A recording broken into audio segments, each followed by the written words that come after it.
আলহামদুলিল্লাহ রাব্বিল আলামিন। ঠিক আছে, তাই অসুবিধা নেই। আমি একটু লম্বা মানুষ তো, সবারই হবে না। আলহামদুলিল্লাহ রাব্বিল আলামিন ওয়াল আকিবাতু লিল মুত্তাকিন ওয়াস সালাতু ওয়াস সালামু আলা রাসূলিল কারীম। আম্মা বা'দ। আউযু বিল্লাহি মিনাশ শাইতানির রাজীম। বিসমিল্লাহির রহমানির রহিম। ওয়া'তাসিমু বিহাবলিল্লাহি জামিআন ওয়া লা তাফাররাকু واذكروا نعمة الله إذ كنتم أعداء فألف بين قلوبكم فأصبحتم بنعمته إخوانا وقال عليه الصلاة والسلام يد الله مع الجماعة من شذ شذ إلى النار أو كما قال عليه الصلاة والسلام। जनाब साहिब सदर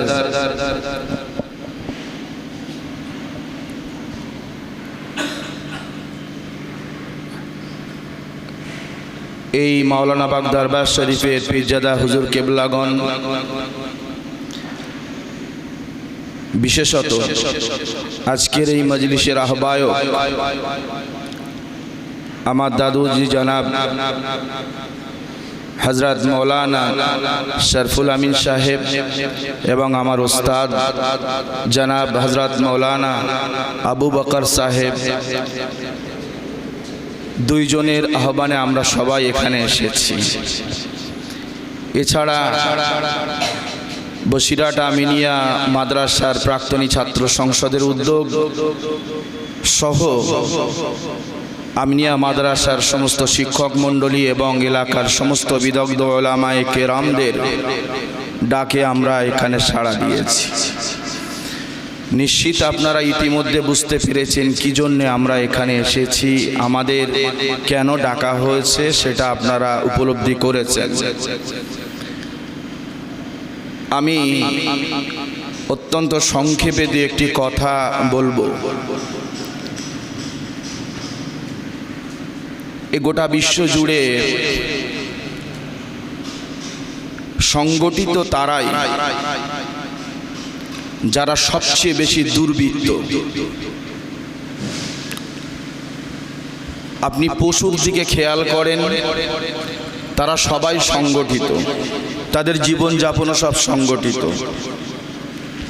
আপনি যদি মানুষের দিকে খেয়াল করেন, যারা বেশি অ্যান্টি সোশ্যাল অসামাজিক ব্যক্তি, তারা সবচেয়ে বেশি সংগঠিত। দুর্ভাগ্যের হলেও সত্য যে আজকে সবচেয়ে বিচ্ছিন্ন হয়ে গেছে সমাজে বিদগ্ধ ওলামায়ে কেরাম যারা, যারা আল্লাহ ওয়ালা, যারা যারা ইলম ওয়ালা, আমল ওয়ালা আলিম, তারা সব ঘরের কোনায় ঢুকে পড়েছে। কারণ তাদের মুখে লাগাম আছে, তারা কথা বলতে গেলে তারা ভয় পায়। কিন্তু আমাদের মধ্যে এখন সমাজে তো দাম বেশি বক্তা জগতের আলেম যারা তাদের, কিন্তু বিদগ্ধ পণ্ডিত যারা, কোরআন এবং হাদিসের ভাষ্যকর যারা, যাদের মধ্যে ইলম রয়েছে, তাদেরকে সমাজ মূল্যায়ন করছে না বা তাদেরকে চিনতে পারছে না। এটাই হচ্ছে আমাদের সবচেয়ে এই সমাজের বড় ব্যাধি। এজন্যই দেরিতে হলেও আজকে আমার উস্তাদুল মুহতারাম আবু বকর সাহেব মাদ্দাজিলুল আলী হুজুর সহ বিদগ্ধ উলামায়ে কেরাম যে স্বপ্ন নতুন করে আবার দেখাচ্ছেন, আমার মনে হয় আমরা সফলতার দিকে ইনশাআল্লাহ যাব। কিন্তু আমাদেরকে সবাইকে পরিশ্রম করতে হবে। দেখুন, সংগঠন তৈরি করা সহজ, কিন্তু সংগঠনকে সংঘবদ্ধ করে রাখাটা অত্যন্ত কঠিন। এজন্যে আমার প্রথম কথা হচ্ছে, সংগঠন অনেক হয়েছে। আমার বাবু বলছিলেন, মাওলানা শাহনওয়াজ সাহেব বলছিলেন, সংগঠন কেন ভাঙে? সংগঠন ভাঙে অনেকগুলো কারণে। প্রথমত, সংগঠনবদ্ধ লোক যারা, তাদেরকে সংগঠনের দায়িত্বে রাখতে হয়। আমলওয়ালা, ইলমওয়ালা মানুষগুলোকে দায়িত্বভার অর্পণ করতে হয়। আমি একটা বড় কথা বলে ফেলছি, জেনেই বলছি, যদি ভুল বলি মাফ করবেন। আমি নিজের কথা বলছি, আপনাদের কথা বলছি না। আমাদের মতন ওলামারা, সবচেয়ে বড় সমস্যা হচ্ছে ওলামাদের এখন, আমি সবচেয়ে সমাজে বেশি পণ্ডিত, প্রত্যেকেই আমরা বোঝাতে চাই যে আমি সবচেয়ে সেরা। এই রোগে আজকে ওলামা সমাজ মরেছে। এজন্যে আমি ওমর ইবনুল খাত্তাব রাদিয়াল্লাহু তাআলা আনহুর একটা কথা আমি বলবো, আমার মনে পড়ছে। লা ইসলামা ইল্লা বিজামাআ ওয়ালা জামাআতান ইল্লা বিইমারা ওয়ালা ইমারাতান ইল্লা বিতাআ। সংগঠন ছাড়া ইসলাম হয় না, নেতৃত্ব ছাড়া সংগঠন হয় না, এবং আনুগত্য ছাড়া নেতৃত্ব হয় না। এটা ওমর রাদিয়াল্লাহু তাআলা আনহুর কথা। গোটা পৃথিবীর প্রত্যেকটি প্রাণী সংগঠিত, এক্সেপ্ট মৌলানা সাহেবরা সংগঠিত হলেও ভেঙে যায়। কারণ হচ্ছে আমার মধ্যে যে শয়তানি বীজ রয়েছে, আমি বেশি বুঝি, বেশি জানি। আমি কেন তাকে দাম দেবো? আমি তো অস করতে পারি, ফাইন, আমার তো গলায় সুর আছে। আরে ভাই, সুর আলাদা, এলম আলাদা। আমরা যতদিন না ওলামায়ে দ্বীন ইলম এবং আমলের উপর ইস্তেকামাত না থাকবো, আপনি লিখে রাখুন, এ জাতি কোনোদিন তার ভাগ্যকে পরিবর্তন করতে পারবে না। এজন্য আমার দাবি, হুজুর যেটা ডেকেছেন, বা এখানে বড় বড় বিদগ্ধ ওলামায়ে কেরামরা রয়েছেন, আমি প্রত্যেকের কাছে হাত জোড় করে অনুরোধ করব যে আসুন, অনেক হয়েছে, বিভেদ ভুলে যাই।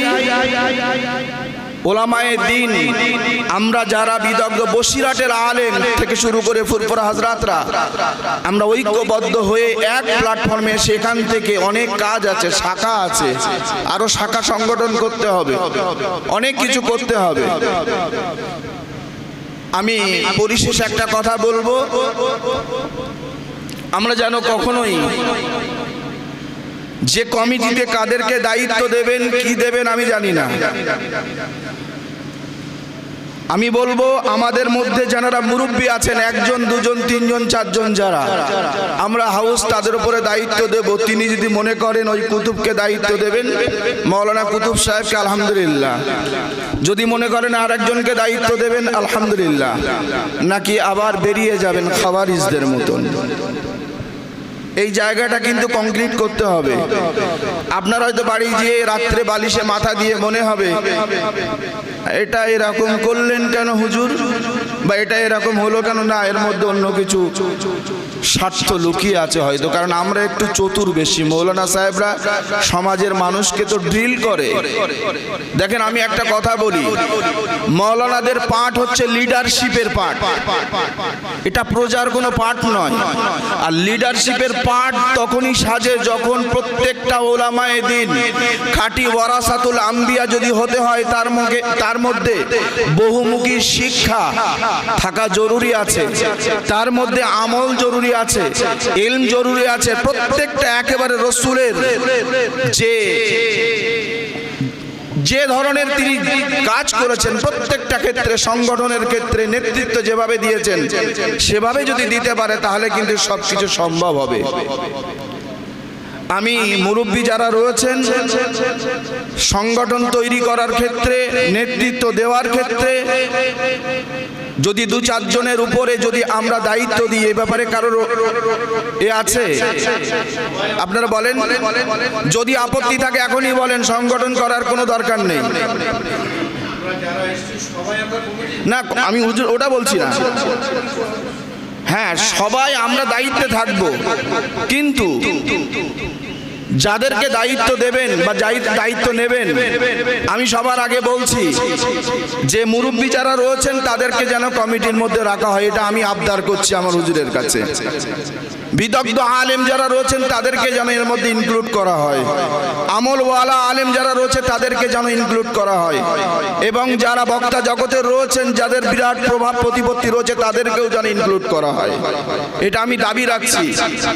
সুতরাং হ্যাঁ, প্রচার গুরু, সুতরাং সবাইকে নিয়েই কমিটি, হয়তো কেউ একটু দায়িত্ব পালন করবে বেশি, কেউ একটু কম। আসুন আমরা সবাই বিভেদ ভুলে যে প্রত্যেকে কাঁধে কাঁধ মিলিয়ে আমরা আবার পুনরায় আল্লামা হিন্দের তার এই বাড়ি থেকে যে গোটা ভারতবর্ষের নেতৃত্ব দিয়েছিলেন একটা সময় অবিভক্ত ভারতবর্ষের, আমরা ইনশাআল্লাহ তারই ফলোয়ার্স হয়ে, মুজাদ্দিদে জামানের ফলোয়ার্স হয়ে আমরাও ইনশাআল্লাহ পারবো। আসুন সবাই মিলে ঐক্যবদ্ধ হয়ে কাঁধে কাঁধ মিলিয়ে এগিয়ে যাই। ভুল হলে ক্ষমা করবেন। সবাইকে এই সুন্দর মজলিসে আসার জন্য আমি মোবারকবাদ জানিয়ে কথা শেষ করলাম। আসসালামু আলাইকুম ওয়া রাহমাতুল্লাহ।